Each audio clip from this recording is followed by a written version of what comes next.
हम निरंतर सत्संग अमृत को ग्रहण करते हैं और अभी तक की ऋचाओं में जो दूसरे ऋषि हैं मधुचंदा के उपरांत जो आए हैं मेधा तिथि, उनके ज्ञान अमृत को हम लोग प्राप्त कर रहे हैं। जो बात हमें मधुचंदा में मिली थी वही बात अब हमें एक आंदोलन के रूप में, एक क्रांति के रूप में, रोम रोम बसाने की भावना के साथ हमें ये ऋषि दे रहे हैं। दूसरे तीसरे सूक्त के उपरांत जब हम इसमें आए हैं चौथे सूक्त में, तो आज की ऋचा है ताम उष्तो विबोधये यद अग्ने, ताम उष्तो विबोधये यद अग्ने यासी दूत्यम दैवेरा सत्सी बर्हिषि। लगता है जैसे ऋषि भी जानता है कि हमारे मन में संदेह क्या हो सकते हैं, अथवा यूं कहिए कि वेद जानता है कि यूनिवर्सल एप्लीकेशन के लिए हर युग हर काल के व्यक्ति को इस राह पर आने में संभवतः कौन कौन से विचार और कौन कौन सी कठिनाइयां हो सकती हैं। तो उसी में वर्तमान ऋचा में कुछ ऐसी ही बात कही गई है। आप के घरों में बच्चे होते हैं जो स्कूल पढ़ने जाते हैं। अगर लड़का सारा दिन खेलता रहे और पढ़ाई ना करे तो माँ बाप उसे डांटते हैं ना। तो यहां पर भी उसने कुछ ऐसा ही कहा है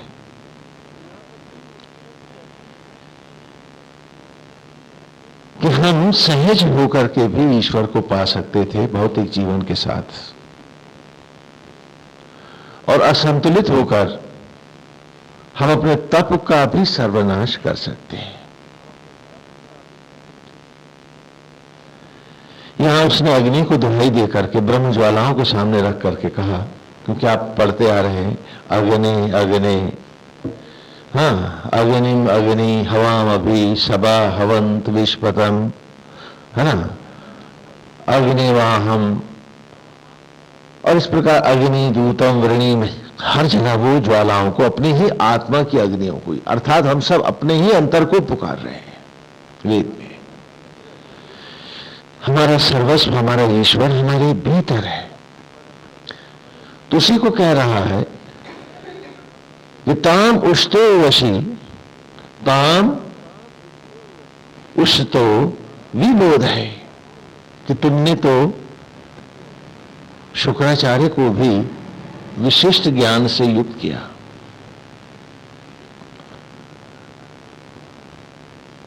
हाँ, सीधा अर्थ तो यह है कि त्वाम उष्तो, उषत, उष्णन, उष्णस, उशंति, ये सब किसके नाम है? शुक्राचार्य के नाम है।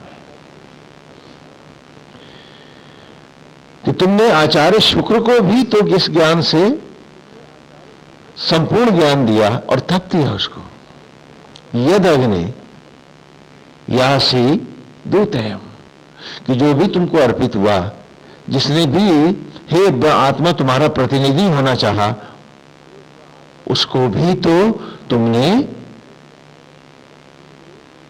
ज्ञान और अमृत से वरद किया, चाहे वो आचार्य शुक्र था अथवा आगे ऋचा में कहा है कि दैवेरा, अथवा देवत्व की ओर जाने वाला, देवत्व को सम्मानित करने वाला, सत्य से सिंचा हुआ बर्हिषि बृहस्पति था। वो देवगुरु बृहस्पति थी।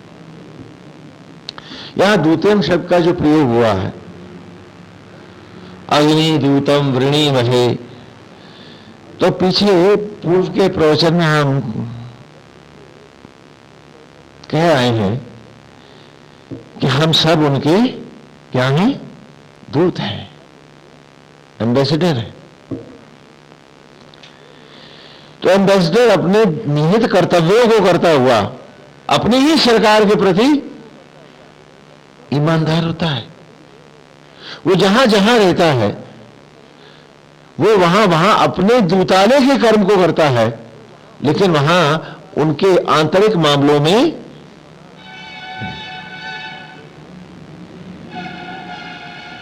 तो आत्मा के दूत वो जीव भी तो है जो रिशत्रु की ओर बढ़ गया, जिसने भौतिकताओं को नकार दिया और जो अपने आप को ईश्वर का दूत अर्थात निमित्त बनाकर उसी रास्ते पर चल दिया। तो परोक्ष रूप से हम सब आत्मा के द्वारा उत्पन्न है और आत्मा को ही तो अभिव्यक्त करने के लिए, आत्मा के द्वारा दिए निमित्त कर्म को, ड्यूटीज को ही तो धारण करने के लिए इस रूप में प्रकट हुए। और आपको मालूम है कि जो दूत होता है उसका पूरा दूतालय होता है ना, तो आपका भी घर है।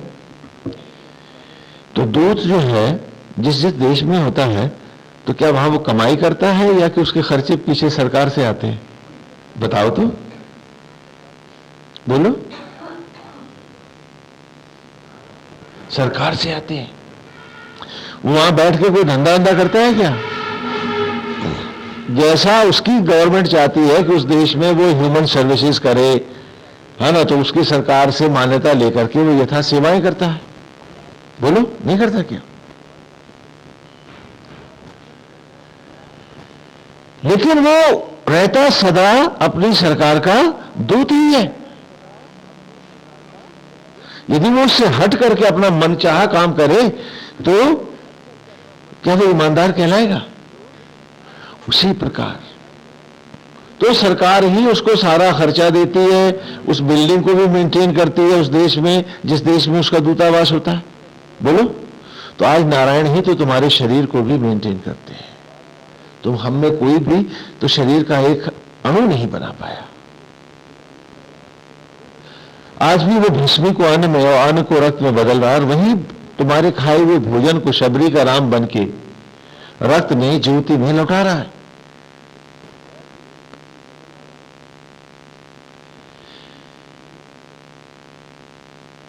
और फिर भी हमें लगता है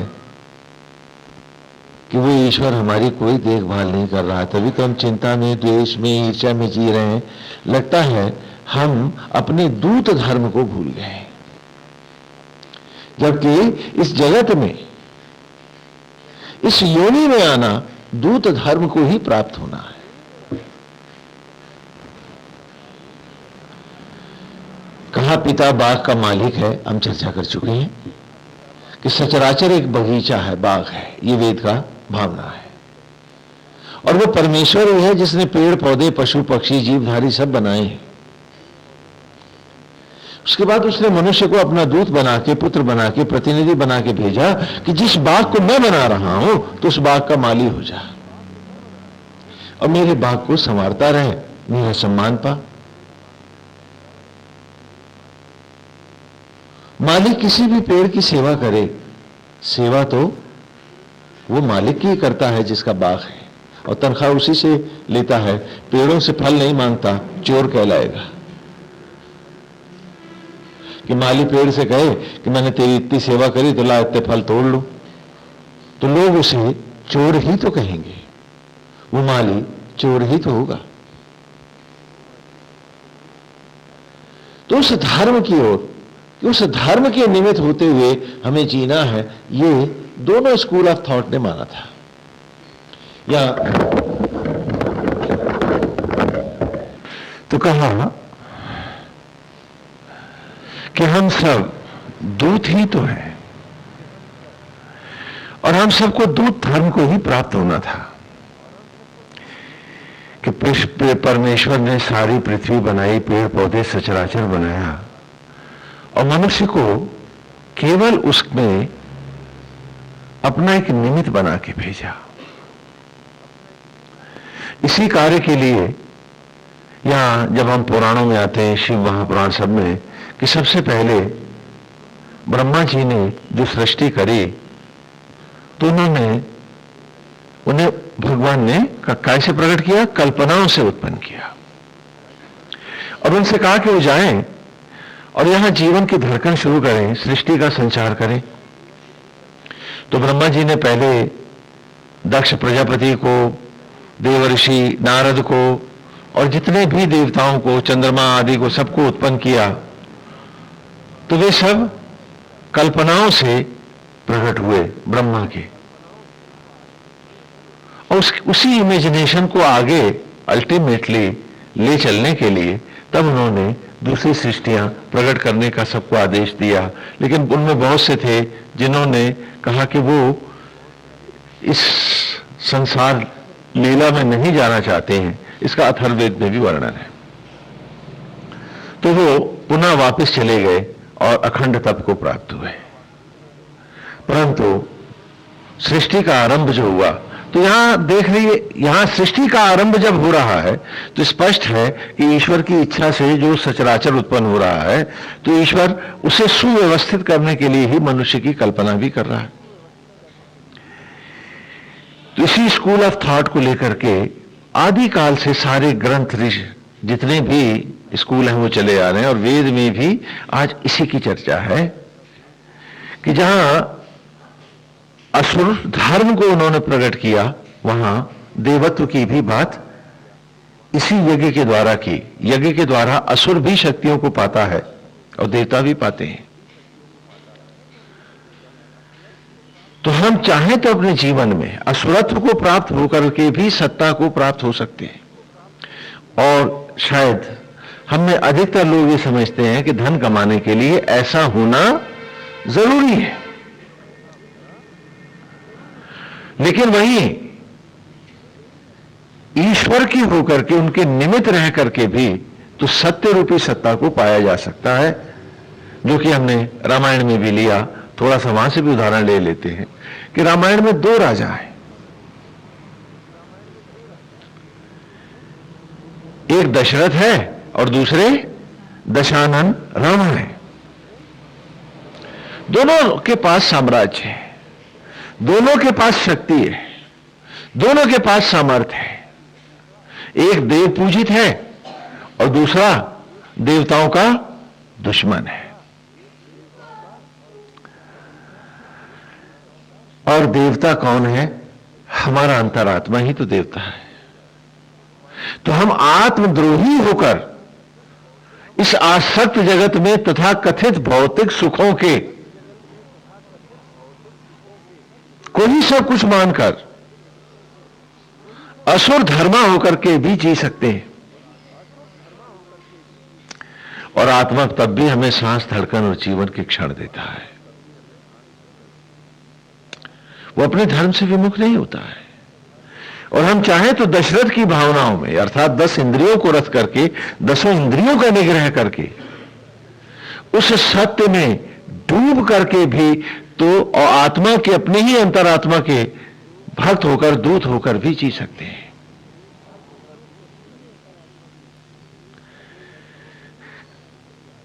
तो पहले ऋचाओं में जो उन्होंने कहा कि अग्निम अग्नि इहा वहा यज्ञानो व्रतवर हिषे असी होता नहीं दया, कि हर ओर ज्वाला हो, ज्वाला ही ज्वाला हो, मेरे हर ओर वो अमृत आत्म ज्योतियां हो, मन में कोई भटकाव ना हो, जीवन का सत्य यज्ञ के रूप में मेरे सामने खड़ा रहे, और उसी में डूबकर हम सब जीवन के इस अमूल्य धन को नष्ट न करते हुए अमृत की ओर बढ़ते चले। और अभी फिर वो कह रहे हैं कि ताम उस्तो, कि तुमसे जिसने जो मांगा उसे वो ज्ञान, वो शक्ति और सत्ता प्रदान की।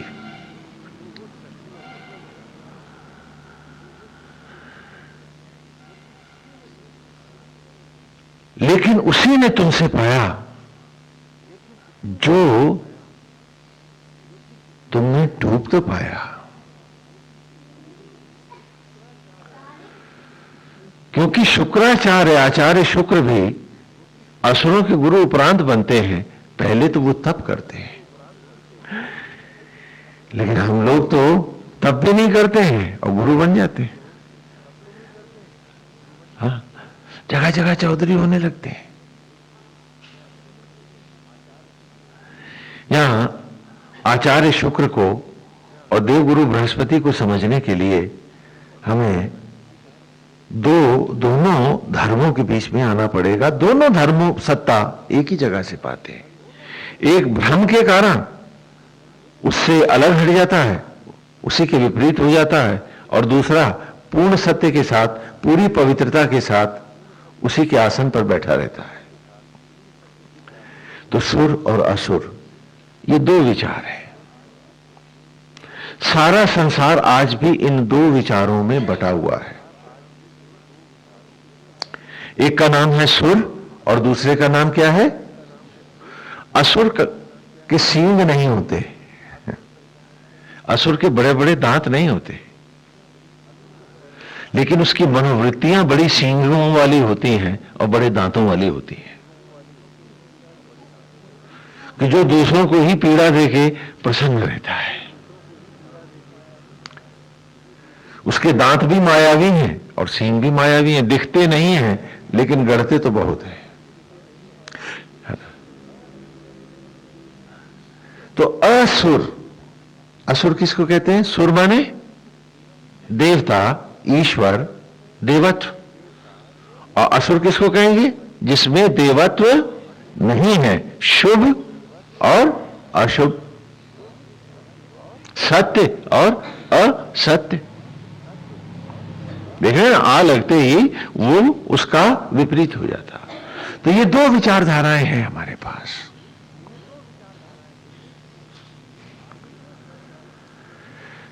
आज भी शुक्राचार्य पूजे हैं, हम सब पूजा करते हैं उनकी, क्योंकि भौतिक धर्मों में आज भी शुक्र की ही महत्ता है। लेकिन देवगुरु बृहस्पति का अनादर कहीं नहीं होता, हम उनसे भी बड़ी पूजा करते हैं। आज आचार्य धर्म के प्रवर्तक शुक्र माने गए हैं और गुरु धर्म के प्रवर्तक देवगुरु बृहस्पति माने गए। दोनों में भेद है। अक्सर आप एक दो शब्दों को पर्यायवाची बना लेते हैं, वो भी गलत है। गुरु कहते हैं जो आत्मा से जोड़े, जो तुम्हारे गुरुत्व को धारण करने वाले, जो तुम्हारे जीवन को क्षण क्षण पालने वाला जो ईश्वर है, जो उससे जोड़े, जो उसकी राह ले जाए, उसे क्या कहते हैं? और जो श्रेष्ठ आचरण दे, मेरे भौतिक जीवन को सुंदर सुव्यवस्थित बना दे, कि जिससे बाहर सुव्यवस्थित ढंग से जीते हुए मैं अपने आत्मा तक पहुंच सकूं। तो ये जो बाह्य जगत की सुव्यवस्था है, इसको कौन देता है? श्रेष्ठ आचरण को आचार्य देता है। तो आचार्य धर्म के प्रवर्तक शुक्र है। और यही आदिकालीन कल्पना परमेश्वर की रही है और इस ऋचा में भी है, कि क्योंकि उस एक ही जीव को भीतर और बाहर दोनों जगह यजमान होना पड़ता है ना। वे पहले ऋषि में पढ़ाया था ना कि आत्मा ही यज्ञ का अधिष्ठित देव है, प्राण वायु ही उपाचार्य है, ब्रह्म ज्वाला ही यज्ञ की ज्वाला है, तन सामग्री है और जीव होकर हम सब यजमान है। तो यजमान भीतर भी है और यजमान, तो जब यजमान दो धर्मों के बीच में आया हुआ है तो उसके दोनों धर्म सही होने चाहिए। तो आचार्य धर्म के प्रवर्तक थे शुक्र और गुरु धर्म के अर्थात आत्म धर्म के मार्ग के देवत्व की ओर जाने के रास्ते के दैवेरा सत्सी बरहिषि बृहस्पति से। आपके दो हाथ हैं, ये दोनों सदा सहयोग करके चलते हैं ना, एक दूसरे के दुश्मन तो नहीं हो जाते। लेकिन कभी कभी इस जगत लीला में वो दोनों जो भुजाएं थी हमारे, विपरीत हो गई एक दूसरे के, कि सुर और असुर दो धर्म जो थे वो एक समय दो अलग अलग धर्मों में बट गए, जबकि एक ही व्यक्ति के दो धर्म थे, कि बाह्य धर्म को, जो भौतिक धर्म है, इसमें मुझे निमित्त रहना है। यदि मैं इसमें आसक्त हो गया तो ये असुर धर्मा हो जाएगा।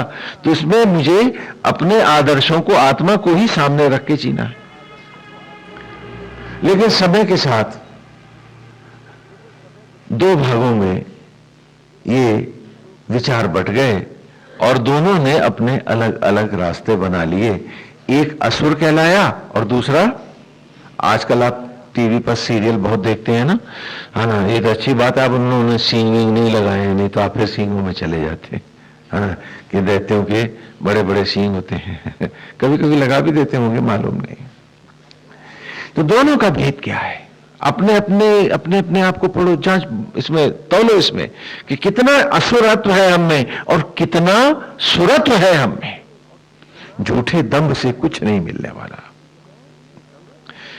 असुर जो है वो कहता है ये धरती भोग्या है, जो कुछ है मेरे खाने पीने और भोगने के लिए है।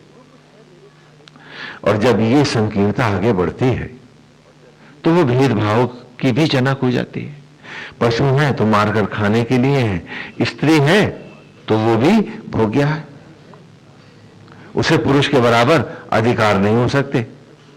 और जिन जिन धर्मों में स्त्री को केवल भोग्या माना गया, धर्म ग्रंथों में, क्या वहां स्त्री धर्म का अनादर करती है? बोलो तो धर्म और धर्मांधता कोई दो अलग नाम नहीं होते।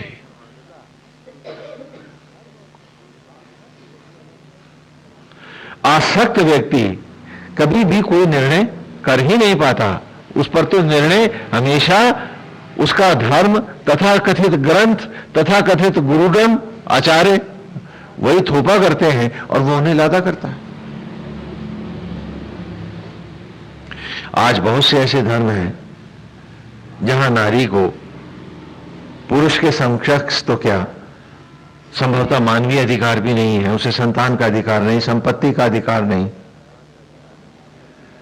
वो शिकायत नहीं कर सकती, उसे पुरुष के अधीन ही रहना होगा और जो जो वो कहेगा उसे वो धारणपूर्वक धारण करेगी। ऐसे धर्म ग्रंथ भी हैं। ये असुर धर्म है। लेकिन क्या ये असुर धर्म पूछता नहीं है? विश्व की बड़ी संस्कृतियों में आज भी ये असुर धर्म है। आप तो सारी दुनिया में 1% भी नहीं है, नॉट इवन ए सिंगल% आपकी गिनती। लेकिन वो असुर धर्म प्रेरित धर्मों की, जैसा कि पहले भी हम आपको बता चुके हैं कि क्रिश्चियनिटी में भी औरत को वोटिंग राइट नहीं था, ह्यूमन राइट्स नहीं थे।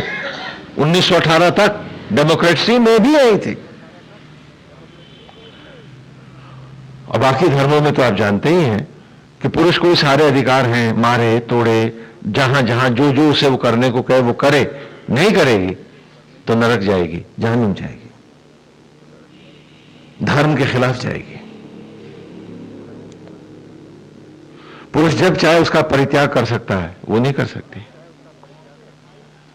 और आज भी 2/3 क्या 3/4 विश्व इसी विचार में डूबा हुआ है। आचार्य शुक्र की का इतना प्रभाव आज भी सारे विश्व में है। यदि हम गुरुवार को उसकी पूजा करते हैं तो शुक्रवार को अर्थात जुम्मे को पूजने वालों की भी कोई कमी नहीं है, यथावत है। दोनों धर्म अपनी अपनी जगह चलते हैं। और क्या उसको ईश्वर से सत्ता नहीं मिलती, न मिलती, तो उसकी सांसें कैसे चलती? वो भक्त जीते कैसे? असुर ने कहा जो कुछ है मेरे खाने पीने और भोगने के लिए। सुर ने कहा ये जीवन एक तपशाला है, एक यज्ञ की स्थिति है, मैं तो उसका दूत हूं, मैं एम्बेसडर हूं उसका। बाह्य धर्म मेरे निमित्त धर्म है, वो भी उन्हीं को अर्पित होकर मुझे करना है। और उनका निमित्त रहते हुए मुझे उसी के आदेशों को, उसी की इच्छाओं को आगे बढ़ाते हुए, उसमें अपनी निमित्त ड्यूटी एक एम्बेसडर की तरह देते हुए मुझे उसके सामने अपनी योग्यता सिद्ध करनी है और अनंत को जाना है। मुझे यहां कोई सर्टिफिकेट भी नहीं ले। ये सुर का है कहना। सुर का कहना है कि यदि ये भोग्या होती धरती तो मैं इच्छा स्वरूप इसे भोग सकता, लेकिन वो लड्डू जिन्हें मैंने भोगा था वो थाल में गायब हो गए थे क्योंकि वो भोगे गए थे। तो यदि मैं यहां भोगने के लिए आया था तो मैं क्यों गायब हो गया चिता की लकड़ियों पर? तो मैं भोग रहा हूं अथवा भोगा जा रहा हूं। और इस झूठे असत्य के लिए मैं जीवन के सारे अमृत का सर्वनाश करता हूं कि मैं भोग रहा हूं।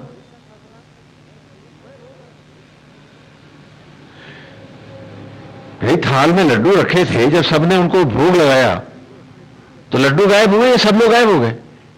लड्डू ही तो थाल के खत्म हुए। तो यदि मैं संसार को भोग रहा था तो मैं क्यों खत्म हो गया? क्योंकि मेरी मृत्यु दिखा रही है कि मैंने भोगा नहीं, मैं भोग लिया गया। तो मैं इस असुर धर्म को कैसे ईमानदारी मान लूं? ये कैसे सत्य हो सकती है? और आज हम सब पूछे, केवल असुरत्व के लिए हम लोग भी तो जी रहे हैं, प्रत्यक्ष ना सही परोक्ष ही। More values are to the material world and no value to God. सिर्फ धोखा करते हैं और नाटक के लिए हम ईश्वर की राह चलने के स्वांग भरते हैं। यदि उसमें ईमानदारी होती तो एकाग्रता ना होती, फिर दाएं बाएं क्यों भाग रहे होते? वो भी नहीं है, कमिटमेंट भी नहीं है, वो भी नहीं है। भौतिक जीवन में मेरी कमिटमेंट पूरी है। जो मैं बेटे के साथ हूं तो कर रहा हूं या कर रही हूं, वो तो उसी के साथ करूंगी, पड़ोसी के साथ थोड़े ना। लेकिन ईश्वर की राह में इतनी सी भी कमिटमेंट नहीं है, सिर्फ धोखा है।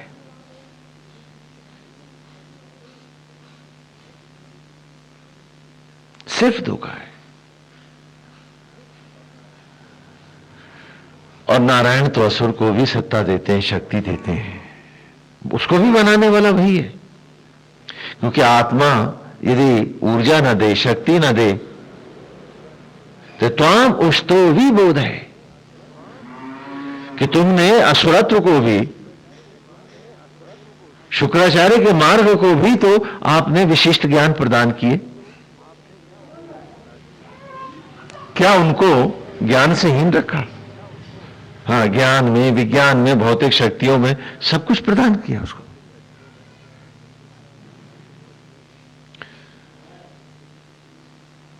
लेकिन तुमने बृहस्पति को भी तो सत्य की राह दी। और उसके बाद असुर लीलाओं में हम देखते हैं कि किस प्रकार कौन कहां से किन किन गतियों को जाता है। वो आज आप टीवी सीरियल में भी देख रहे हैं कि जितनी सत्ता पाई, जितनी शक्ति पाई असुर ने, देवताओं से ही तो पाई। चाहे वो ताड़कासुर है, चाहे दशानन रावण है, हिरण्यकशिपु है, जो भी असुर है तप करके देवताओं से ही बल पाता है और पुनः उन्हीं के द्वारा। लेकिन वही ऋषत्व भी तो है कि वो ऋषि और सन्यासी जिनके तप और जीवन में कोई बहुरूपियापना नहीं है, स्वांग नहीं भरते हैं, वो एक होके चलते हैं। वो अपने आप को श्री हरि का निमित्त मान करके ही तप करता हुआ, जीवन को उसके निमित्त अर्पित करता हुआ जो नित्य तप को प्राप्त होता है, तो वो नित्यावस्था को जाता है। उसका क्या नारायण वध करते हैं? इसी को लीलाओं में भी दिखलाया कि रावण कितना तपस्वी है कि उसने सिद्धियां हैं उसके पास। सारे देवताओं से, ऋषियों से को सबको वो सताता है। किसके बल पर? सिद्धियों के बल पर। और अंत में वो राम के द्वारा मारा जाता है। लेकिन मारे जाने से एक दिन पहले तक सब कुछ उसका लुट रहा है, लेकिन रावण कहीं मानता है कि राम को? तो इस राह गए व्यक्ति की अवस्था भी तो यही हो जाती है।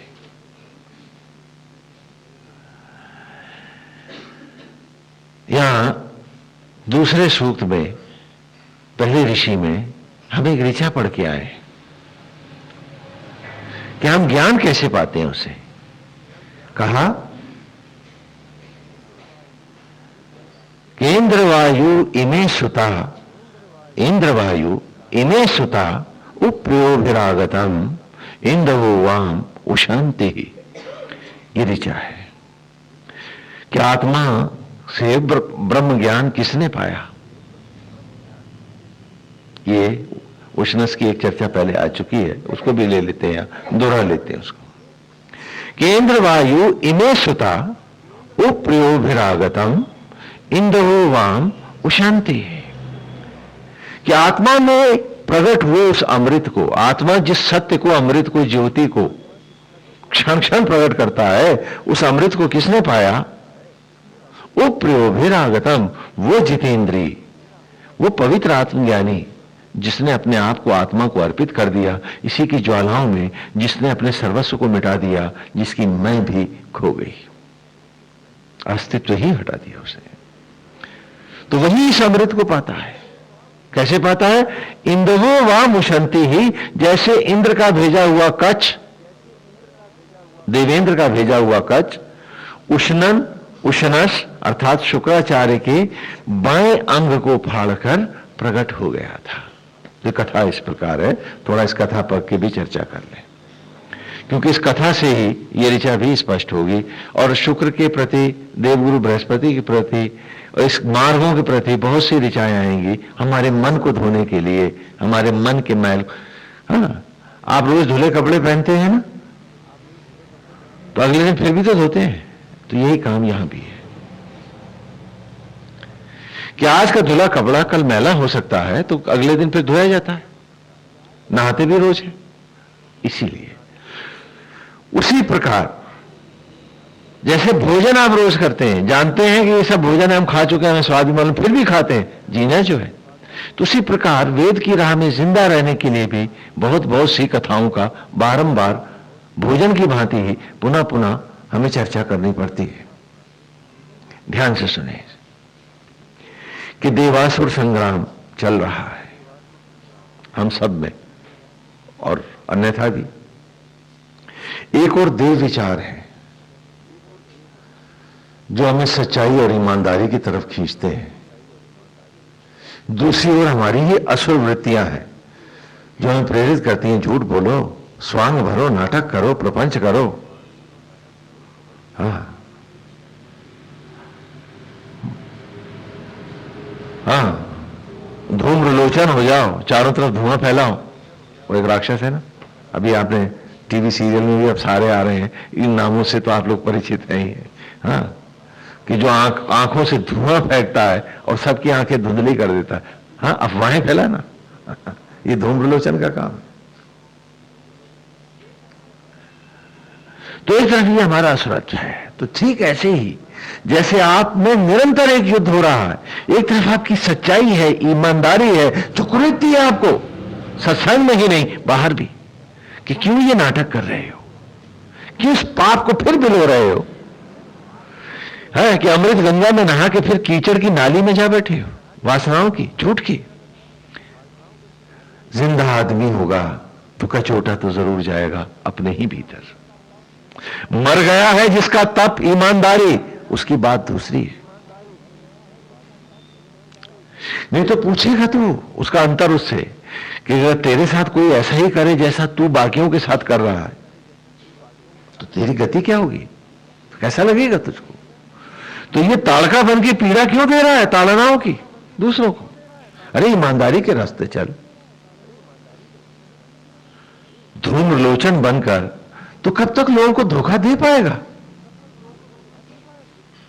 दूसरों को धुआं दिखाते दिखाते आंखें तो तेरी ही चली जाएंगी, धुआं तो तेरी आंख से निकलेगा ना, तो अंधा तो तू ही होगा पहले। हम सब में ये देवासुर संग्राम चल रहा है। एक तरफ हमारी ईमानदारी है, सच्चाई है, दूसरी तरफ झूठे दिखावे है, आडंबर है, स्वांग है।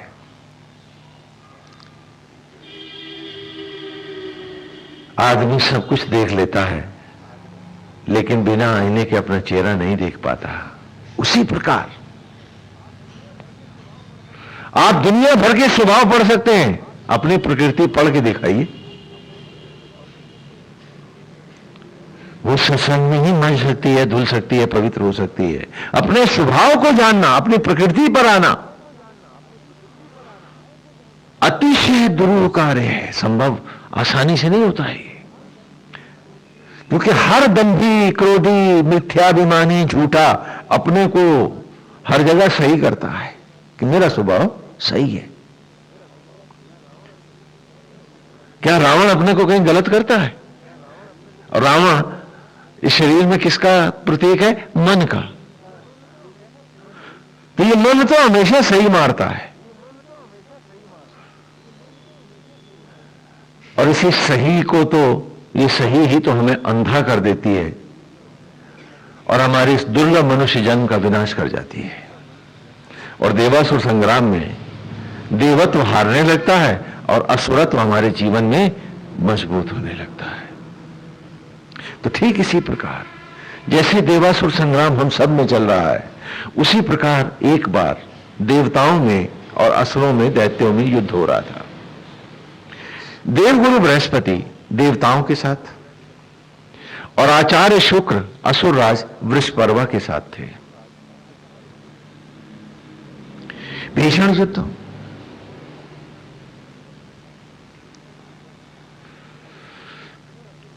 और उस युद्ध में जितने असुर मारे जाएं, शुक्राचार्य संजीवनी मंत्र से उन्हें फिर जीवित कर ले, जैसे हम कर लेते हैं कि हमारा कोई भी झूठ पकड़ा जाए, हम तुरंत नए नए फरेब डाल करके उसे फिर जीवित कर देते ना। हाँ, शुक्राचार्य का अमृत डाल देते हैं। अरे ऐसा नहीं, ऐसा था, यूं था, नहीं क्या? देखो देखो देखो, कहानी किसकी है? चोरी भी पकड़ी जाएगी तो उसमें भी अपना साधुपना हम सिद्ध कर जाएंगे, नहीं क्या? और किया है बहुतों ने, बहुत बहुत बार हम सब ने। क्या उसे फिर अमृत पिला दिया, मुर्दे को फिर जीवित कर दिया। क्या बात है, क्या बात है! सारी साधुता तो यहीं बैठी है हमारी। अपने अपने आप को पढ़ो जो पढ़ सकते हो, अपनी अपनी प्रकृति को, और लज्जित हो कि कितने अमृत क्षण तुमने गंवा दिए इस झूठ, पाप और प्रपंच में। और क्या वो फिर मिलेंगे तुमको? क्या पाओगे तुम वो दिन? चारों तरफ बद्दुआओं के छेद हैं। क्या जियोगे इस जिंदगी को? जो पीड़ाएं तुमने दूसरों को दी हैं वही तो घाव बन के तुम्हारे भीतर गड़ गई हैं। कैसे कैसे सामना करोगे सत्य का? पूछो अपने आप से। क्या तुम्हें याद नहीं कि परमेश्वर ने जब ये धरती बनाई और इस मनुष्य को बनाया तो सारे संसार में जो जो कुछ था, संपूर्ण ग्रहों नक्षत्रों में, उस सब को ही तो सूक्ष्म करके तुम्हारा उसने रूप बनाया है। तो जिस जिस खंड को प्रकृति के तुम घायल करोगे, घाव यहां भी तो आएगा, क्योंकि उसी का तो सूक्ष्म यहां भी बैठा है। तुम कैसे बचोगे? कैसे बच पाओगे?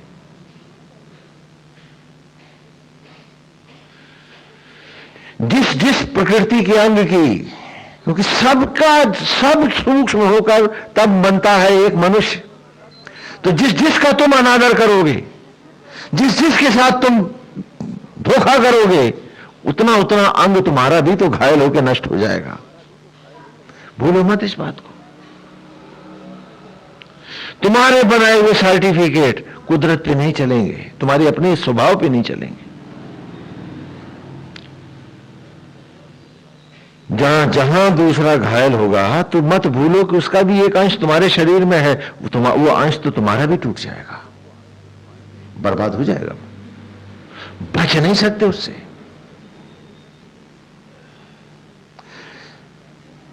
काश हम इस बात को जानते तो ये असुरों वाली गलतियां करते ही नहीं हम।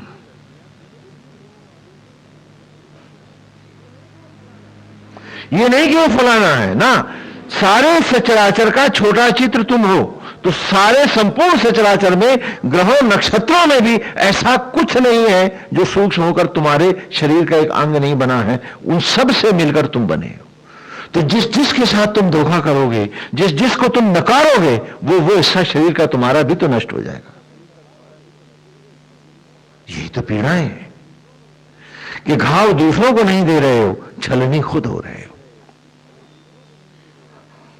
काश इतनी सी बात समझ जाते तो थोथे मंत्रों की रटंती और अगड़ंती से तुम स्वभाव को पहली प्राथमिकता देते, जो इस ऋचा में वो कह रहा है कि असुर भी अपने असुर स्वभाव के कारण ही तो नष्ट होता है। सारा तप सिद्धियां किस काम की? तो जिसका स्वभाव नहीं है उसका तप भी तो नष्ट है। उसकी पूजा माला उसका सर्वनाश तो कर सकती है, दे तो नहीं सकती उसे कुछ। वो दम्भी ये सोच सकता है कि मैंने ऐसा किया है, मैंने ऐसा स्वांग भरा है, मैंने ऐसे लोगों को प्रभावित कर लिया है, लेकिन वो भूल रहा है उम्र तो उसी की खा ली गई है, रीता तो वो स्वयं हो रहा है। लेकिन नहीं, वो तो सोचता है ना संजीवनी मंत्र से हर गलती को सही कर लूंगा मैं। हाँ, तो आचार्य शुक्र भी यही करते हैं, वहां सचमुच में करते हैं, यहां हमारे भावनाओं की संजीवनी है ये। हाँ, कि चोरी को भी हम अपनी साधुता साबित कर देते हैं। हाँ, तर्कों के सहारे। कि एक बहुत बड़े तपस्वी हुए तो उनको कुछ लोगों ने गलत देखा तो खलीफा गए, मतलब जो उनके धर्मगुरु थे, उनका अरे ये आप क्या कर रहे हैं? बोले वो आया था ना दूत, वो कह गया कैसे ही करना, तो मैं गलती कैसे कर सकता हूं? तो वो कानून बन गया। तो जो बड़ा गलती करे वो भी कानून बन जाएगा, लेकिन क्या उसके यहां भी वो सही पाएगा?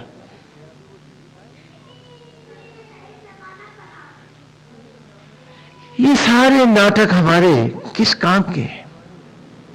हम अपने आप को धोखा ही तो दे रहे हैं। तो इस देवासुर संग्राम में भी देवता परेशान है कि जितने मारो फिर खड़े। आचार्य शुक्र संजीवनी मंत्र लिए खड़ा है। तो इंद्र ने कहा कि मैंने एक योजना बनाई है कि हम संजीवनी मंत्र ले आते हैं, हम भी ले आते हैं और हम भी एक सेना बना देते हैं जो इनसे लड़ती रहे। तो संजीवनी मंत्र खोजने की बात हुई तो कहा कि कच्छ, देवगुरु बृहस्पति के बेटे से ही कहा इंद्र ने कि कच्छ तुम जाओ और जाकर के तुम शुक्राचार्य से संजीवनी मंत्र ले आओ। कच्छ ने कहा उस क्रोधी के पास मुझे कहां भेज रहे हो? तो बड़ा उग्र है, ये जानते ही कि मैं देवगुरु बृहस्पति का पुत्र हूं, वो तो मुझे भस्म कर देगा और मुझे शिष्य तो बनाएगा ही नहीं, मंत्र क्यों देगा?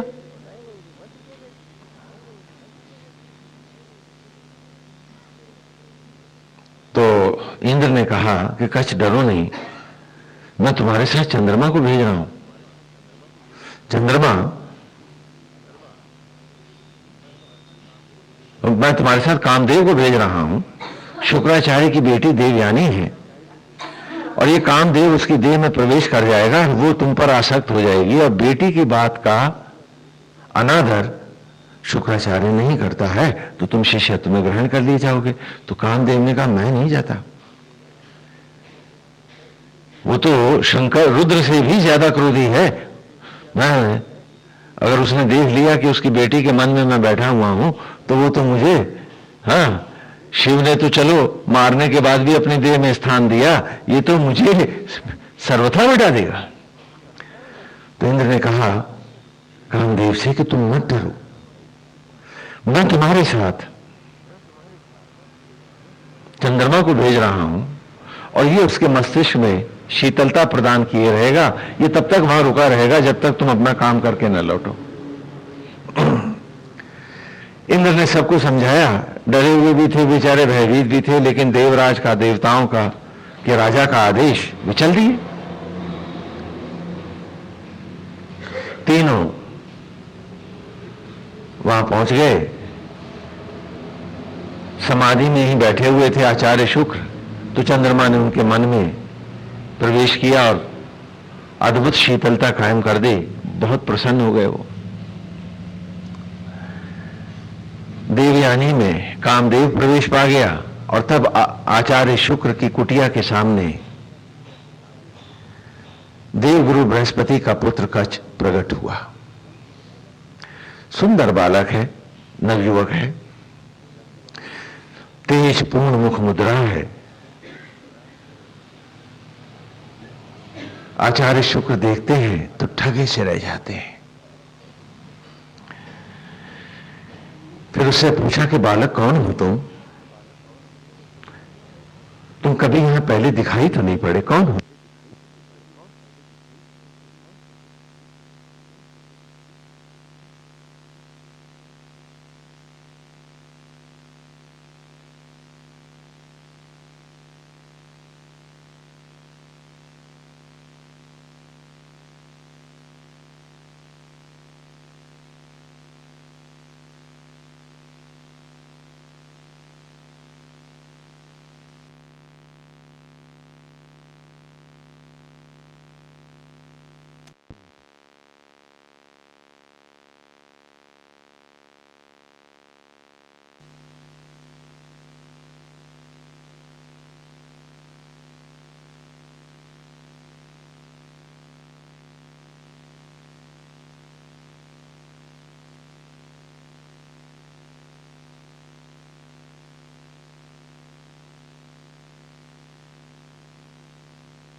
उसने उत्तर दिया,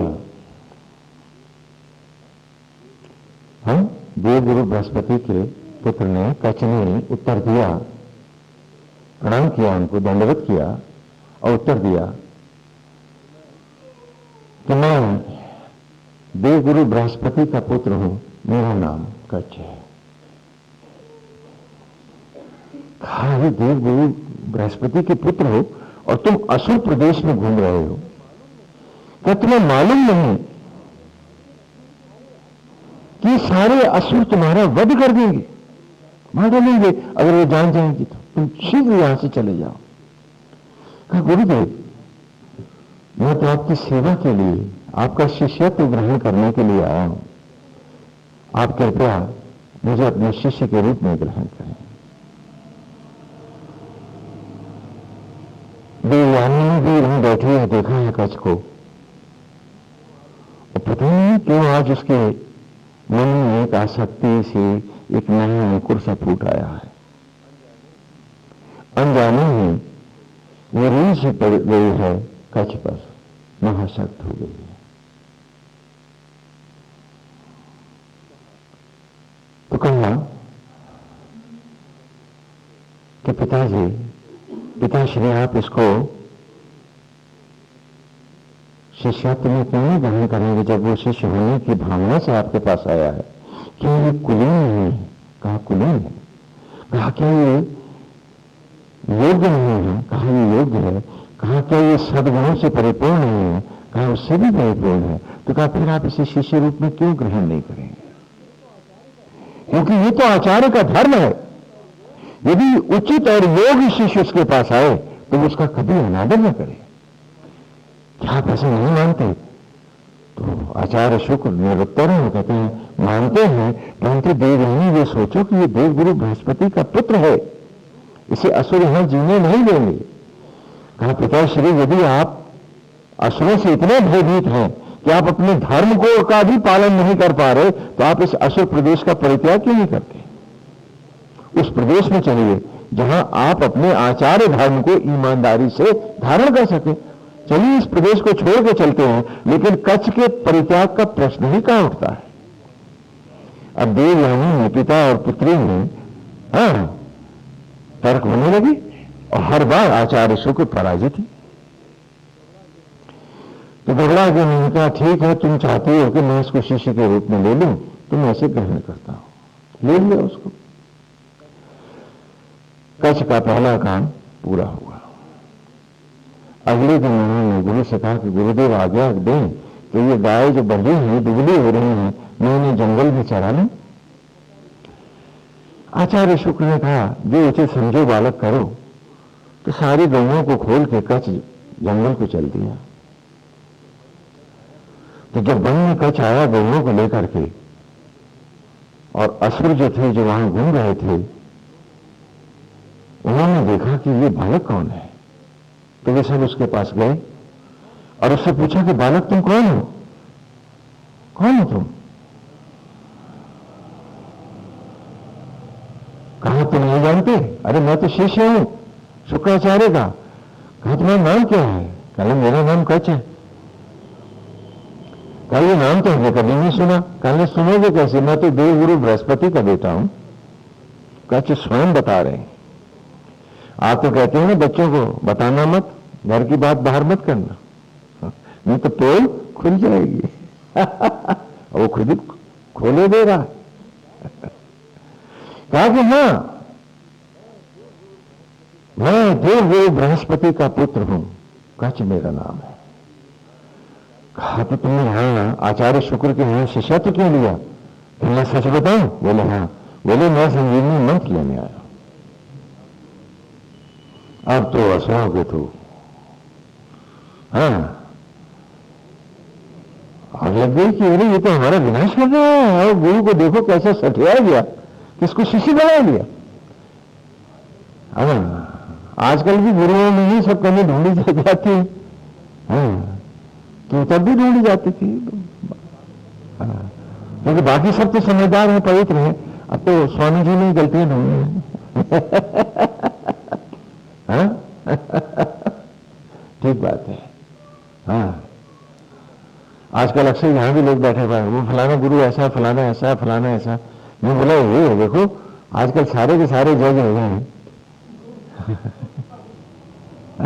हो गए विद्वान हैं बड़े। तो कहा कि मैं तो संजीवनी मंत्र लेने आया।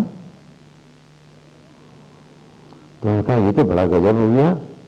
और गुरु को देखो कि उसने दुश्मन के बेटे को अपना शिष्य बना लिया। आचार्य को सोचना चाहिए था। उन्होंने आपस में मंत्रणा करी कि शुक्राचार्य के पास जाकर के अब कुछ कहने से तो कोई लाभ नहीं है, क्योंकि जब उन्होंने पहले से शिष्य ले ही लिया, और जब ये यहां इतना सच बोल रहा है तो वहां भी बोला होगा। पता नहीं गुरु के क्या दिमाग में आया, उसको रख लिया है। तो अब उनके पास कोई शिकायत लेके जाने का मतलब ही नहीं। अब तो हम ही लोगों को करना है जो करना है। तो आपस में बैठ के उन्होंने मंत्रणा करी और कच्छ को मार डाला, उसके टुकड़े टुकड़े कर दिए।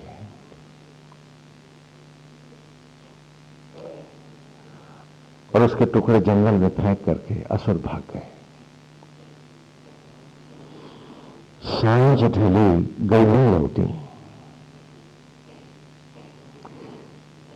खंड की ओट में खड़ी देवयानी हर गाय के पीछे देखती है, कच्छ कहीं दिखता नहीं है। धीरे धीरे सारी गईयां गौशाला में प्रवेश पा गई। सांझ भी गहरा गई है, अंधेरे फैल रहे हैं, कच्छ नहीं आया है, उसका कोई पता नहीं है। भयभीत डरी हुई देवयानी दौड़ती हुई गुरु के पास आती है, अपने पिता के पास, आचार्य के पास आती है और उनसे कहती है कि पिताश्री, गईयां तो लौट आई हैं, कच्छ नहीं लौटा है। तो आचार्य शुक्र ने कहा, बेटी मैं पहले ही कहता था तुमसे कि असुर उसे जीने नहीं देंगे, अवश्य उन्होंने मार डाला होगा।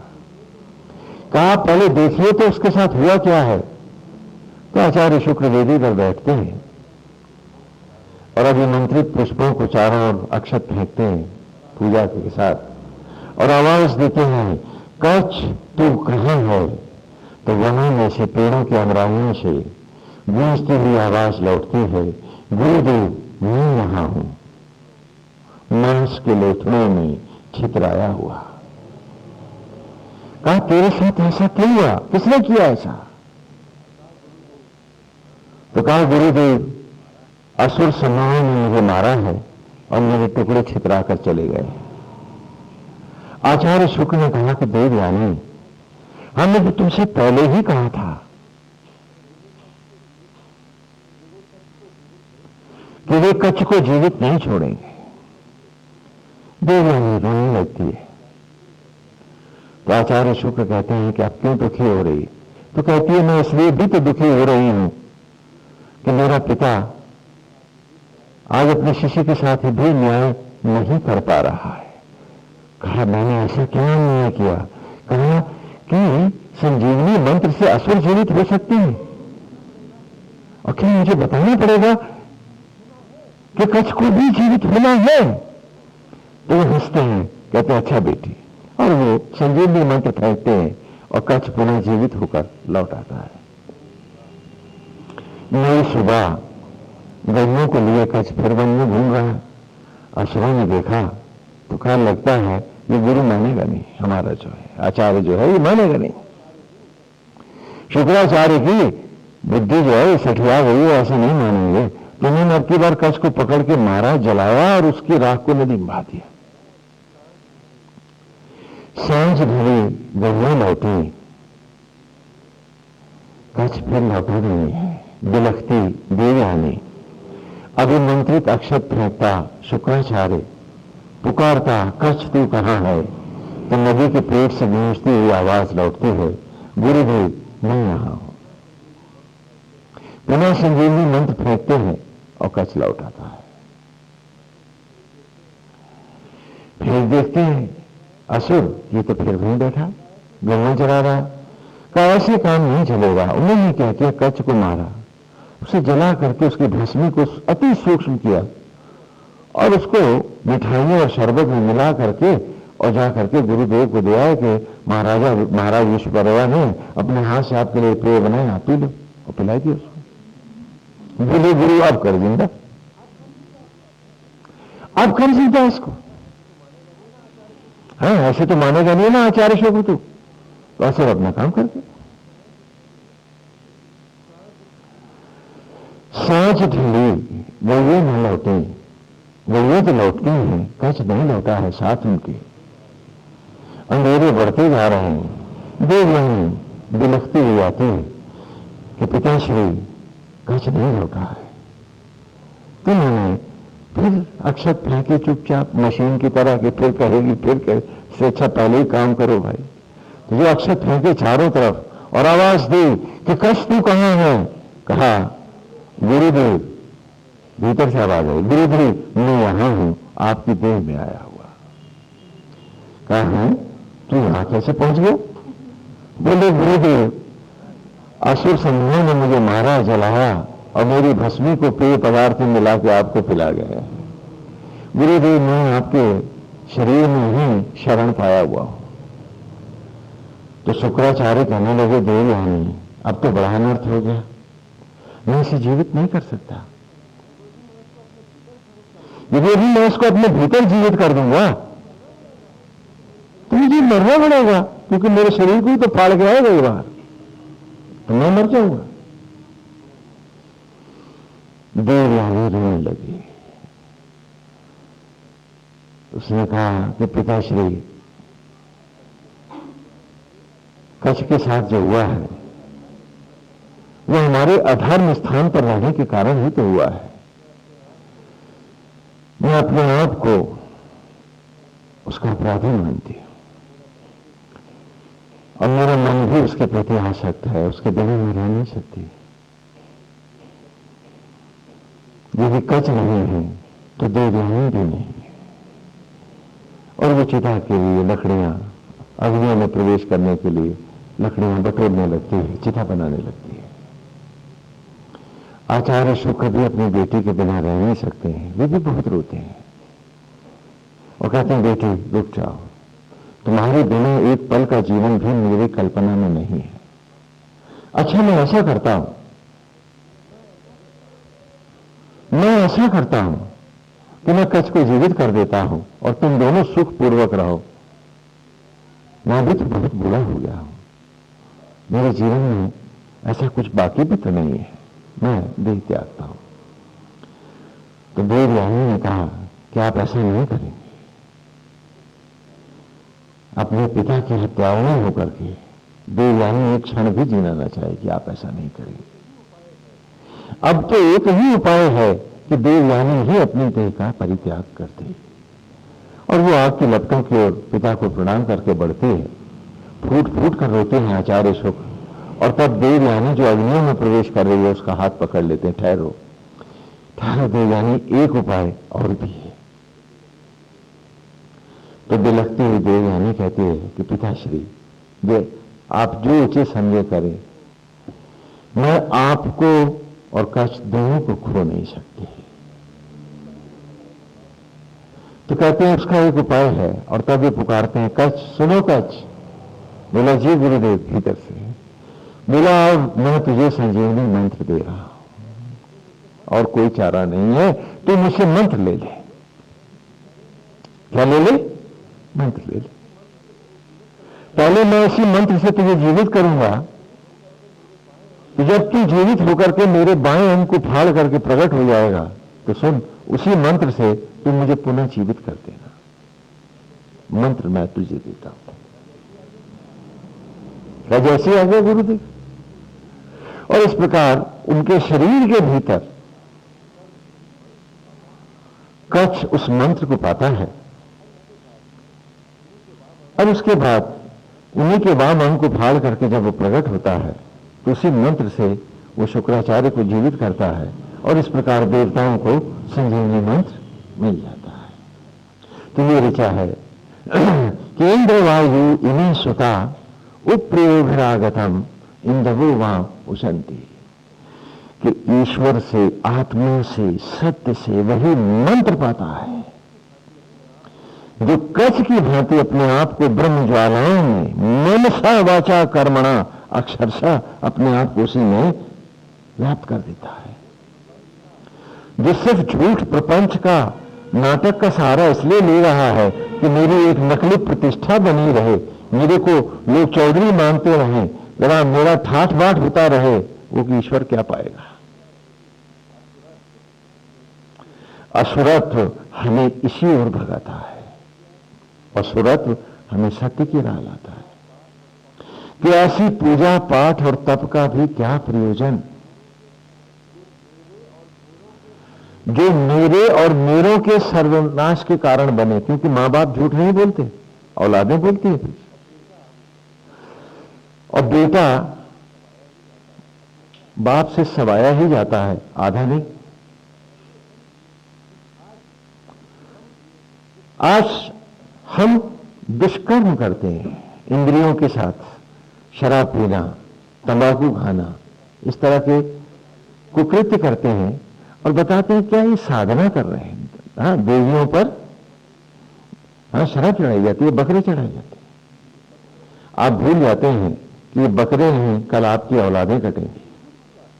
क्यों? क्योंकि यही कुकर्म आपको पीढ़ी दर पीढ़ी आपके वंशों का नाश करेंगे। जिनके लिए आपने ईश्वर छोड़ा है, कल वो भी धरती से उठ जाएंगे।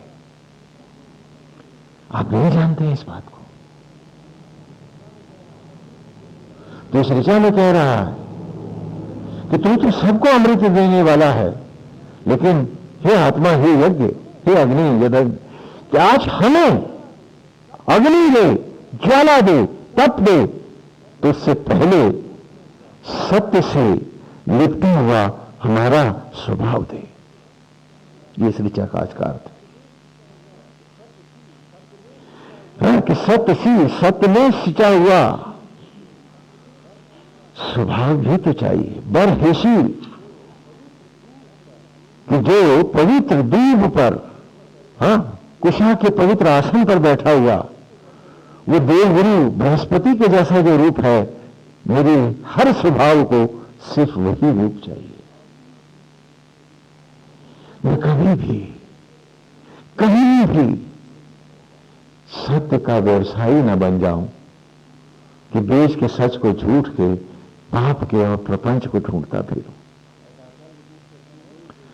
ऐ दाता, यदि शक्ति दे, सामर्थ्य दे, तो स्वभाव उससे पहले दे।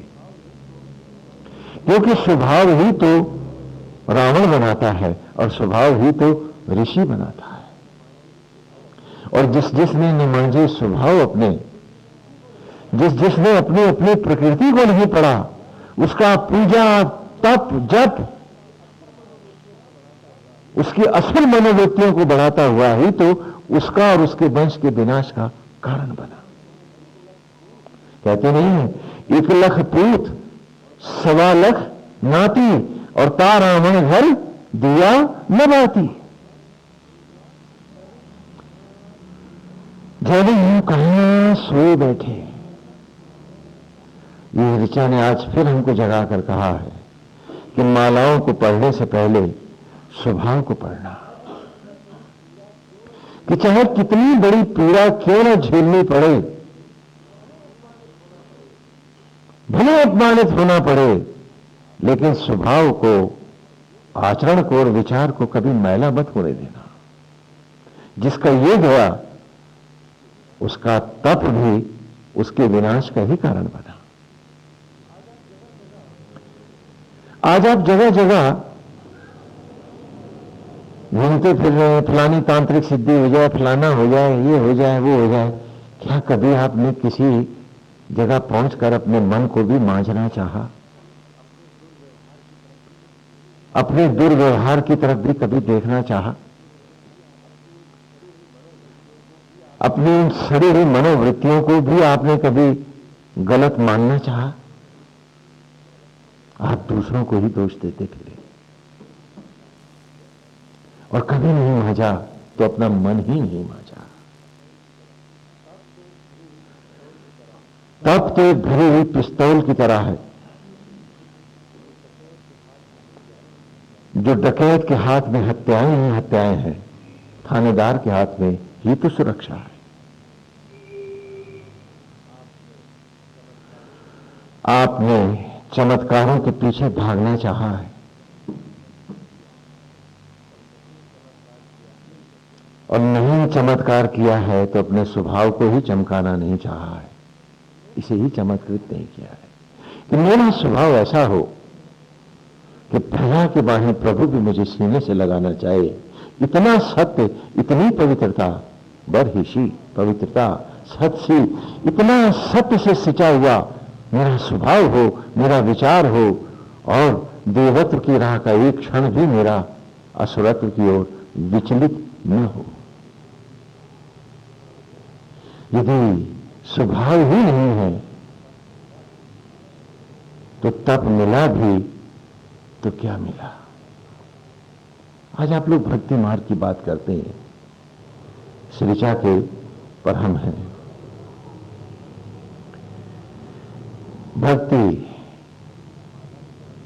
भक्ति माला फेरना नहीं होती, भक्ति भजन गायन नहीं होती, भक्ति तो डूबने का नाम होता है, भक्ति तो रूप खोने की बात है, भक्ति तो मन सा वाचा कर्मा तद्रूप होने की बात है कि राम भजूं तब जब राम जैसा स्वभाव हो मेरा। यदि राम सा शील नहीं, राम सा भाव नहीं, राम सी विनम्रता नहीं, तो मैंने माला कब फेरी? वो तो झूठ है। उन मंत्रों को रगड़ने से, वो तथाकथित ड्रामे करने से तुम अपना दिमाग ही तो खराब कर रहे हो। क्योंकि स्वभाव नहीं है तो मंत्र एक ही मंजिल पे ले जाता है।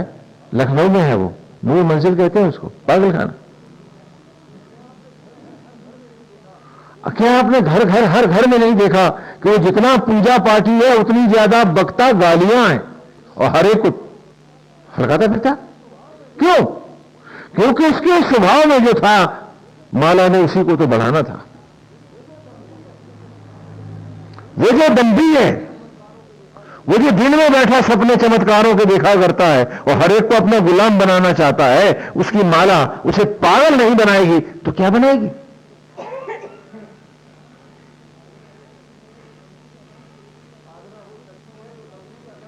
साधना वो शक्ति है जो दंभी का दम, क्रोधी का क्रोध, कामुक की कामुकता, विषय की वासनाओं को बढ़ाती है और झूठे का झूठ, मक्कार की मक्कारी बढ़ाती है और तपस्वी का, साधक का, सत्यनिष्ठ के सत्य को अमरता देती है। तो साधना से पहले स्वभाव को साधो। इसे इतना पवित्र बनाओ, इसे इतना ज्योतिर्मय बनाओ। वेद कह रहा है कि एक एक रोम तुम्हारा इस सत्य के साथ सिंचा। हम सब देवासुर संग्राम में समाये हुए हैं। हम सब देवासुर संग्राम में, एक ओर हमारे देव विचार है, सुंदर सरल मनोरम स्वभाव है, और दूसरी ओर हमारे ही असुर विचार है। ये असुर विचार हमें हमारी मौलिकताओं से दूर भगाते हैं। ये चाहते हैं कि हम असाधारण बन जाए। साधारण तो हम सब प्रभु के बनाए हैं ही हैं। अब मैं चाहता हूं कि मैं असाधारण हो जाऊं, जरा सबसे अलग दिखूं। तो एक बड़ा गाड़ी हो, बड़ा महल होना चाहिए, बड़ा पद हो, बड़े नौकर चाकर हो, तभी तो मैं सबसे अलग दिखूंगा। तो असाधारण को एबनॉर्मल ही तो कहते हैं। तो नूर मंजिल ही तो आपकी मंजिल होगी। फिर साधारण बनो, सहज बनो, कि हमें अलग नहीं दिखना है, हमें तो सब में सब हो के जीना है। ये असाधारण होने का भाव तुम्हारा एक मनोरोग है, ये वेद कह रहा। क्योंकि तुम मानते हो कि तुम असाधारण नहीं हो, और तुम मानते हो कि तुम असाधारण दिखना चाहते हो, इसलिए तुम्हें बड़ा पद चाहिए, बड़ी गाड़ी चाहिए, बड़ा मकान चाहिए। सारा बड़प्पन मुर्दा गाड़ी में है, मरे हुए मकान में है। तुम अपने में इतने घटिया हो, इतने निम्न हो, इतने खोटे हो कि इनके बिना तुम बड़े हो ही नहीं सकते हो। तो इनको बड़ा मानते समय तुमने अपने आप को बहुत छोटा, निम्न, घटिया माना, तभी तो तुमने बड़प्पन की बात करी। तो इस हीन भावना से क्या तुम नहीं मानते हो कि तुम मनोरोगी हो? You are a mental patient. वरना तुम एक सहज सरल जीवन से आगे की कल्पना और कामना क्यों करते हो? रावण के पास सिद्धियां आती है तो सोने की लंका बजाता है, लेकिन उससे भी बड़ी सिद्धियां ऋषि के पास है और वो फूस की कुटिया में मस्त है। क्यों? ये स्वभाव और स्वभाव का भेद है। जो भाग रहा है इन चीजों के पीछे,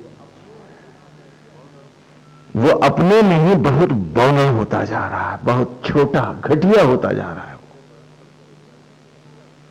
अरे बड़प्पन खोजना है तो अपनी आत्मा में और एक सुंदर मनोरम स्वभाव में खोजो। इस देवासुर संग्राम में जब जब तुम आसक्तियों के पीछे भागते हो, देवत्व पराजित हो जाता है। तुम्हारा ईश्वर तुम्हीं में रहता हुआ भी मर जाता है। कितनी गालियां भगवान को दोगे अभी? और पूछो अपने आप से। और कितने स्वांग भरोगे उसके नाम के, जपन के और नाटकों के?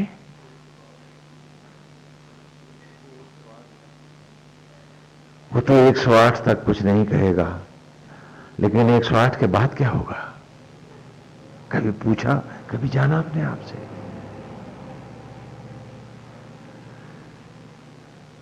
आज की ऋचा को अपने जीवन की राह बनाओ कि सुंदर ज्ञान दे, बुद्धि दे, लेकिन स्वभाव दे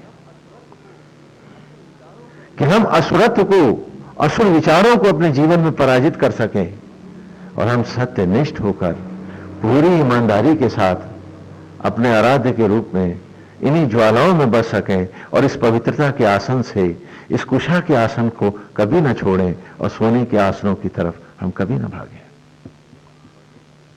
हम हर व्यक्ति के जीवन को स्वर्णिम बनाएं उसके निमित्त होकर, लेकिन स्वयं उसी में रहें और उसी के प्रतिनिधि बनकर जिए, उसी के दूत बने रहें। यदग्ने यासी दूत्यम, कि जिससे जुड़े हैं, जिसके दूत हैं, उसी के निमित्त बने रहें। फिर ये निमित्त भाव कभी नष्ट ना हो, ये सदा बना रहे और कभी दम्भ ना आए, मेरा तेरा का भाव ना आए। एक ही भाव रहे, सिए राम मैं सब जग जाने। कि हम तो अपनी ड्यूटी देने आए हैं, हम तो अपना किरदार निभाने आए। आज मैं मटेरियल के पीछे दूसरों के साथ भाग रहा हूं, स्पर्धा क्यों कर रहा हूं? क्योंकि मुझे भय है कि कहीं मैं छोटा ना रह जाऊं, साधारण न दिखने लगूं असाधारण लोगों में। तो मुझे एबनॉर्मल होना ही चाहिए। तो फिजिकली और मटेरियली थोड़े ना, मेंटली भी तो साथ ही में हो जाओगे भाई। रंग तो सब जगह एक सा चढ़ेगा। कोशिश करो कि सबकी आत्मा बन जाओ।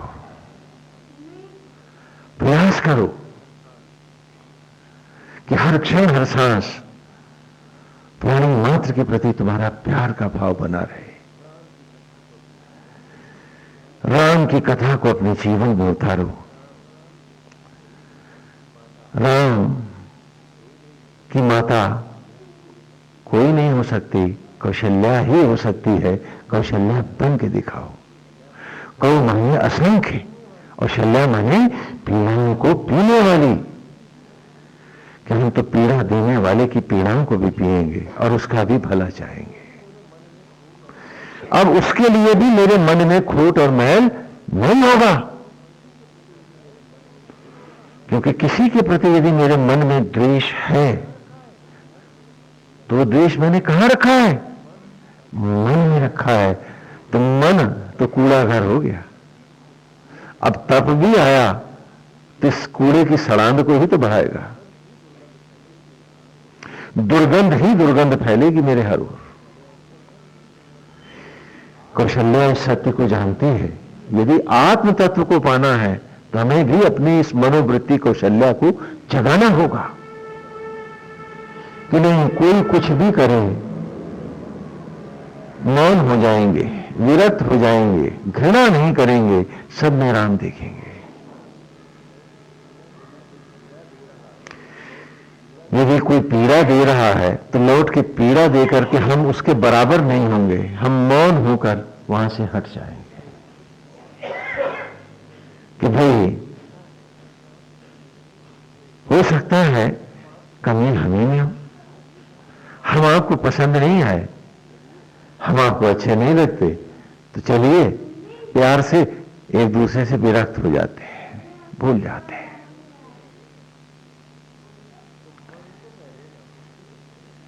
तो मन तो मैले ना होंगे,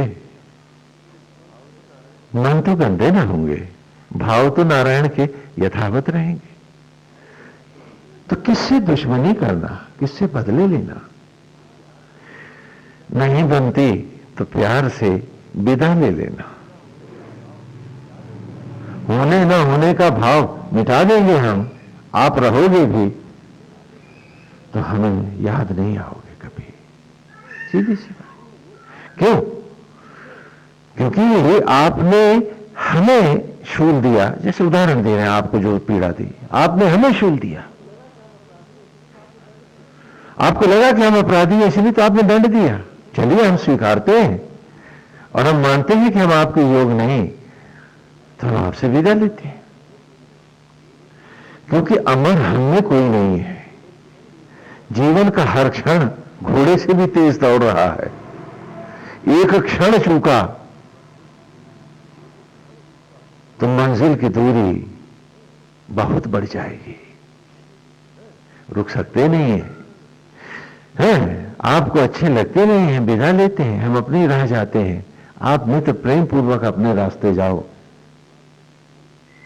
भूल जाते हैं एक दूसरे को, आगे बढ़ जाते हैं। क्योंकि जीवन तो एक यात्रा का नाम है, एक गति है जो तेजी से चल रही है। ये कोई फिल्म इंडस्ट्री नहीं जहां रीटेक हो जाता है, नहीं। हम में हर कोई धीरे धीरे मौत या मोक्ष इन दो के बीच में भाग रहा है। जाने कौन सी मंजिल किसके मुकद्दर में लिखी है, तो कौन रुके किसके लिए? क्योंकि मेरी मृत्यु और मेरा मोक्ष मेरे भीतर है, तेरी मृत्यु और तेरा मोक्ष तेरे भीतर है। हरि के लिए मिले, हरि बन के मिले, नारायण भाव रहे तो आत्मा की मस्ती का भाव रहे, वहां तक तो ठीक है, नहीं निभे तो चलो भूल जाए। दोष न दें किसी को, स्वयं अपराधी हो जाते हैं, भाग जाते हैं भाई, हट जाते हैं मैदान से, आपकी जय जयकार किए जाते हैं। इसमें क्या बुराई है? क्षण तो नहीं जाएगा, सत्य तो नहीं खोएगा। और वही आज की ऋचा है, वही आज की ऋचा है, यही आज की ऋचा है कि घर घर रोज जो उलझते हैं आप लोग, झगड़ा करते हैं आपस में। आइए मन को मांझ लें, धो डालें और लंबी कहानियां खत्म करें। मिल जुड़ के रह सकते हैं तो रहें, नहीं घर में रहते हुए भी विरक्त होकर के रहा जा सकता है, लेकिन सत्य नहीं गंवाया जाएगा, सत्य के साथ ही जिया जाएगा, क्योंकि मूल तो सत्य है, बाकी तो निमित्त धर्म है।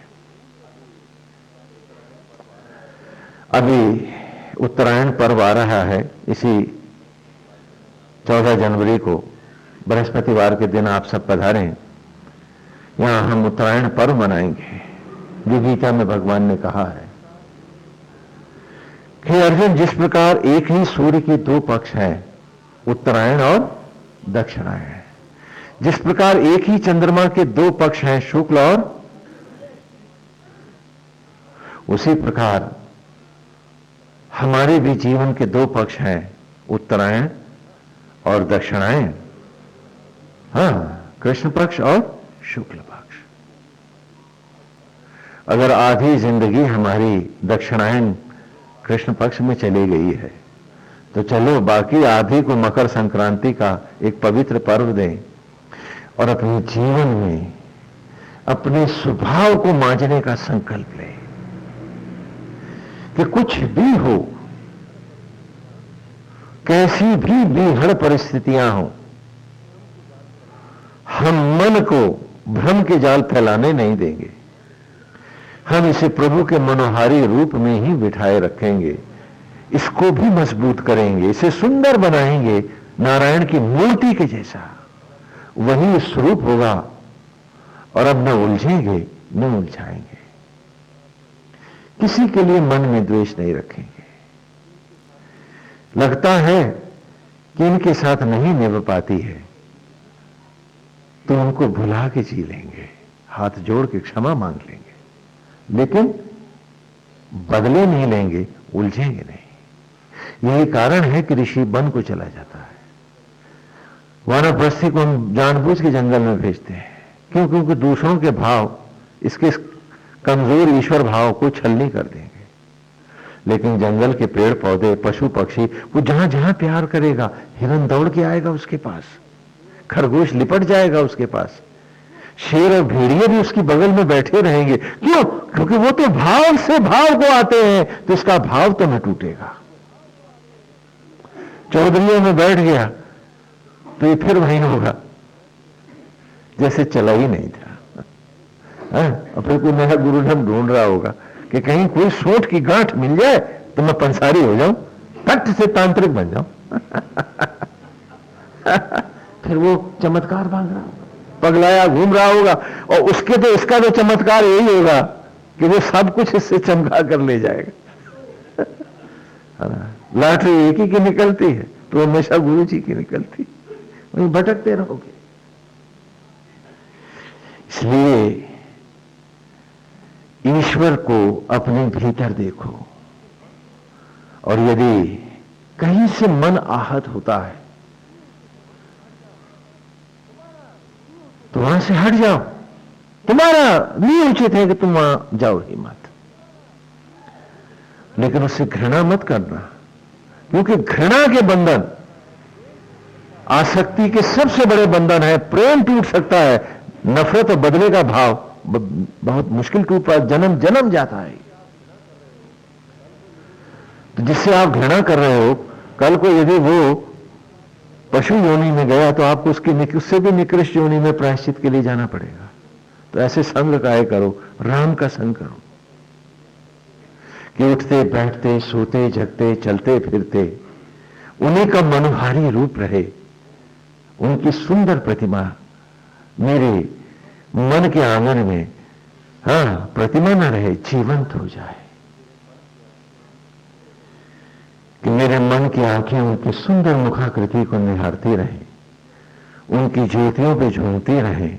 सुंदर नेत्र है उनकी, सुगढ़ नासिका है, चारों ओर मंगलमयी ज्योतियां हैं, एक विचित्र सौंदर्य है, एक आभा है, हर ओर आनंद ही आनंद है, स्वर्ग जैसा दृश्य है, अमृत बरस रहा है। इस मनोहारी छवि को बसाए हुए एकांत के क्षणों में, और जब जरूरत हो तो मन को कार्य में उसके निमित्त होकर लगाते हुए, और खाली मन को घूरे न खाने दो, इस मनोहारी छवि में बैठने की आदत दिला दो। आप कोई भी काम कर रहे हैं, जितनी देर आपका अटेंशन उस काम में जरूरी है, बाकी सब काम तो आप सबकॉन्शियसली कर रहे हैं। तो सुबह से रात तक 100 काम में से 2 काम आपके कॉन्शियस लेवल पर होते हैं, बाकी ऑटोमेशन और रूटीन में जाते हैं।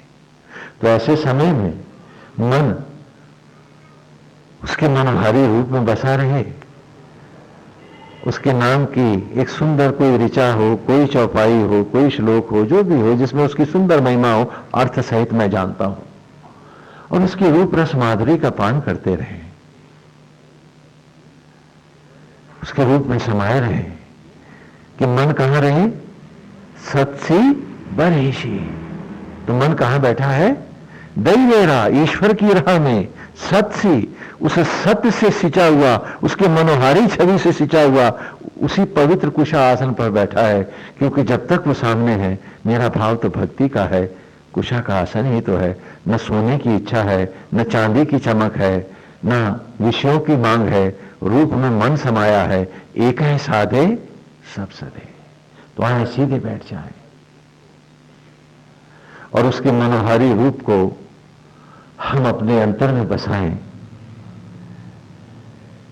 कि नारायण, आपका ये सुंदर भाव, आपका ये मनोहारी रूप हर क्षण हमारे नेत्रों में जगमगाता रहे।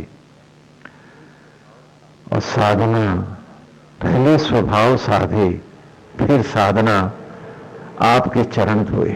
पहले सदे स्वभाव, फिर धुले चरण पवित्र आपके। आए इसी भाव से सीधे बैठ जाएं और आज अंतिम रूप से संकल्प लें कि हम अपने अपने स्वभाव को ऋषि का स्वभाव बनाएंगे। अब आसक्ति और असवत्व की ओर कदापि कदापि नहीं जाएंगे। रूप में बसें। गोविंद हरि हरि हरि, गोविंद हरि। भगवान हम सबको सत्य की राह दें, हम सब इस अमृत मार्ग पर बढ़े, सबके सुख का कारण बने। जहां जाएं सब